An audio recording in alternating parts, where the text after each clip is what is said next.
तो बेटा अब हम लोग पहुंच चुके हैं क्वेश्चन नंबर 8 पर। सब लोगों ने कॉपी पेन निकाल लिया है, सब लोग रेडी हो चुके हैं। Very good. चलो फिर हम इसको पढ़ते हैं, समझते हैं, एनालाइज करते हैं और स्टेटमेंट के बेस पे इक्वेशंस बनाते हैं और फिर इसको सॉल्व करते हैं। ठीक, एज यूजुअल। अच्छा, हमारा क्वेश्चन क्या कहता है? क्वेश्चन ये कहता है two boats A and B move away from a buoy anchored at the middle of a river along the mutually perpendicular straight lines. तो पहला स्टेटमेंट देखो बेटा, यहाँ तक हो गया। इसमें एक बोए है और वो कहाँ एंकर्ड है? At the middle of the river. तो समझो इसको, इसका मतलब है कि आप ऐसे एज्यूम कर सकते हो कि एक बहुत बड़ा शिप है जो रिवर के ठीक मिडिल में स्टेशनरी है। मतलब आप ऐसे कह सकते हो कि रिवर के ग्राउंड से अटैच्ड है, यहाँ से वो हिल नहीं सकता। ठीक, इसमें से दो बोट्स निकलते हैं ए और बी। ये दोनों एक दूसरे के म्यूचुअली परपेंडिकुलर स्ट्रेट लाइंस के अलॉन्ग मूव करना स्टार्ट करते हैं। आगे देखिए क्या कहता है।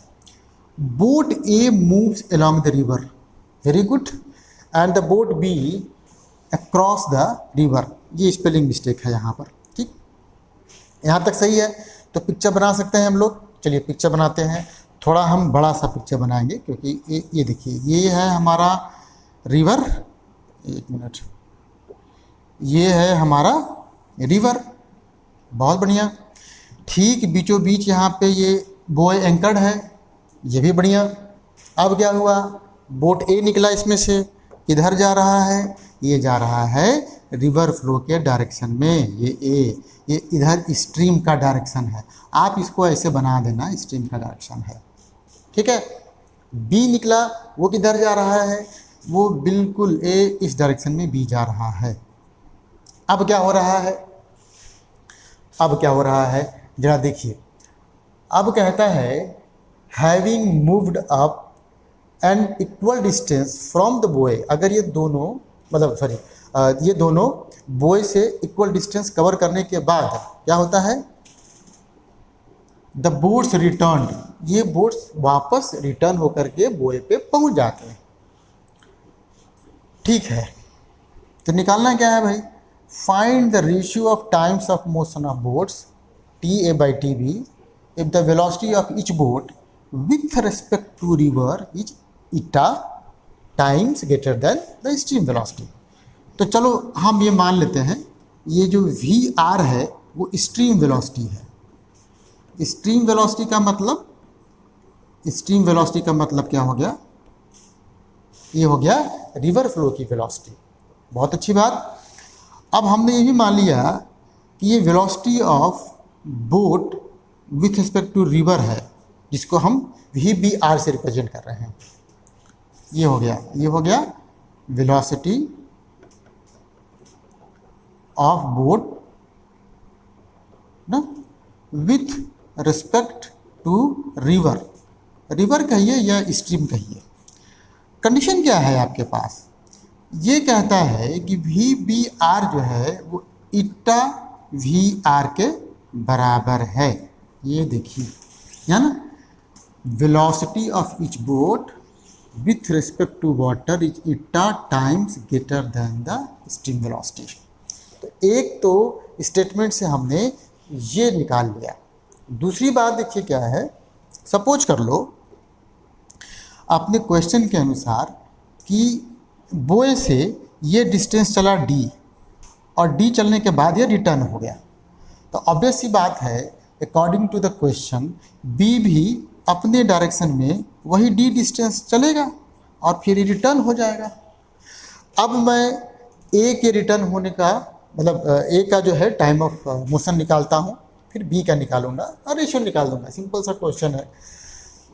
तो टी ए कितना हो गया जरा नोट करो।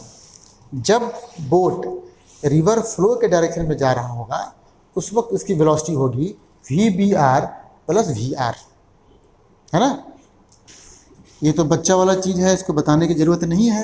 तो जाते समय जो टाइम लगा होगा वो होगा D upon V B R plus V R. अच्छा, लौटते समय बेटा कितना समय लगेगा? लौटते समय डिस्टेंस तो उतना ही कवर करना है, लेकिन अब वेलोसिटी क्योंकि वो रिवर फ्लो के अपोजिट डायरेक्शन में जा रहा है तो V B R minus V R हो जाएगा, है ना। ये देखिए निकल गया हमारा। अब मैं इसको थोड़ा सा सिंप्लीफाई कर देता हूँ। जब मैं इसको सिंप्लीफाई करूँगा तो क्या करना होगा, नीचे इन दोनों का मुझे एलसीएम लेना होगा।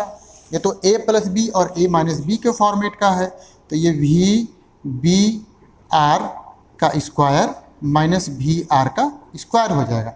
अच्छा, इसको क्रॉस मल्टीप्लाई करना होता है, ये तो आप जानते ही हैं, 5वीं क्लास में पढ़े थे कि दूसरी में। अच्छा, V B R plus V R. अब क्या हुआ, ये कुछ कटे वटेगा, ऊपर हो जाएगा, ये कट जाएगा, ये वाला ऊपर हो जाएगा 2 वी बी आर अपॉन, अच्छा डी बी है, डी वी बी आर का स्क्वायर माइनस वी आर का स्क्वायर। ये निकल गया हमारे पास। अब समस्या कहाँ पे आएगी? वैसे तो समस्या कहीं भी नहीं आएगी, लेकिन जो अभी पहली बार इस क्वेश्चन को देख रहा है या पहली बार पढ़ने आया है उसको यहाँ समस्या आ सकती है। ये जो बी था आपका, बोट बी, वो किधर की तरफ मूव किया? ये मूव किया अक्रॉस द रिवर। इसका मतलब ये हो गया कि जब वो यहाँ से स्टार्ट किया होगा तो ऑब्वियसली कुछ ऐसे एंगल बनाते हुए गया होगा, ये वी बी आर, ताकि इसका जब ये जो रिवर फ्लो है ये इसके वेलोसिटी के साथ ऐड हो जाए तो resultant velocity across the river हो जाए ना, इधर की तरफ। अच्छा, ये सोचो कि ये वेलोसिटी कैसे निकालोगे? ये तो राइट एंगल ट्रायंगल हो गया, तो पाइथागोरस लगा दें। पाइथागोरस लगाया हमने तो ये हो गया वी बी आर का स्क्वायर माइनस बी आर का स्क्वायर, क्योंकि ये हाइपोटेनस हो गया, है ना, और ये इसको परपेंडिकुलर कह लीजिए, इसको थीटा अगर कह रहे हैं तो ये आपका जो है बेस हो गया, निकल गया। ये तो कितना डिस्टेंस चला था? डिस्टेंस तो दोनों लोग मतलब दोनों बोट जो है सेम चले थे, तो ये डिस्टेंस डी हो गया। इसमें आते समय और जाते समय दोनों समय यही वेलोसिटी होगी, तो टाइम कितना हो जाएगा इसका? ये टाइम हो जाएगा T B equals to 2d upon velocity V B square R. थोड़ा बढ़िया लिखो भाई, ये थोड़ा बढ़िया लिखो, है ना, under root V B R का स्क्वायर माइनस वी आर का स्क्वायर। निकल गया, टी ए निकल गया, टी बी निकल गया। मुझे निकालना है टी ए और टी बी का रेशियो। तो अब तो बिल्कुल बन गया हलवा। खाना स्टार्ट करते हैं। T A by T B करेंगे हम। टी ए कितना था? 2 V B R into D upon V B R का square minus B R square. और इसको जब आप डिवाइड करोगे तो इसको आप ऐसे भी तो लिखते हो, ऐसे लिखते हो वी बी आर का स्क्वायर माइनस वी आर का स्क्वायर अपॉन 2d। ये देखिए 2d, ये 2d कैंसिल हो गया। अच्छा, यहाँ देखो एक चीज़ और देखो, ये कटेगा और नीचे आ जाएगा रूट वी बी आर का स्क्वायर माइनस वी आर का स्क्वायर।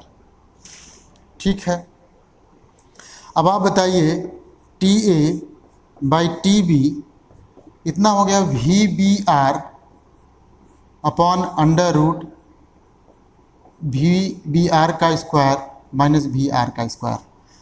अब देखो, ना तुमको वी बी आर दिया है ना तुमको वी आर दिया है। दिया क्या है? दिया है इनके बीच का, देखिए रिलेशन यहाँ पर। तो वी बी आर के जगह पर इटा वी आर आप लिख देंगे। वी बी आर के जगह पर इटा वी आर आप लिख देंगे। यहाँ पे कितना हो जाएगा? यहाँ पे हो जाएगा आपका eta square V R square minus V R square. ये वी आर को तुम कॉमन लो और स्क्वायर रूट से चूँकि बाहर आएगा तो वी आर हो जाएगा, इससे कट जाएगा, तो तुम्हारा ये इटा अंडर रूट इटा स्क्वायर माइनस 1, ये आंसर आ गया। अब ईटा की जो वैल्यू दे रखी है आप इसको पुट कीजिए, कैलकुलेट कीजिए, वो आपका काम है। यहाँ तक हम आपको ले आए हैं और इसमें हम लोग क्या देखें, क्या क्या समझे। इसमें हम लोग बेसिकली देखा जाए तो कुछ भी नहीं समझे, क्योंकि ये जो कोई कह सकता है कि ये वाला पार्ट ना, ये वाला पार्ट इम्पोर्टेंट था। लेकिन अगर आपको याद होगा कि पीछे जो हम लोग क्वेश्चंस किए थे तो उसमें ये चीज़ हम पहले ही समझ चुके हैं, तो इस क्वेश्चन से तो हमें कुछ मिला नहीं, बट ठीक है, प्रैक्टिस के लिए ठीक था।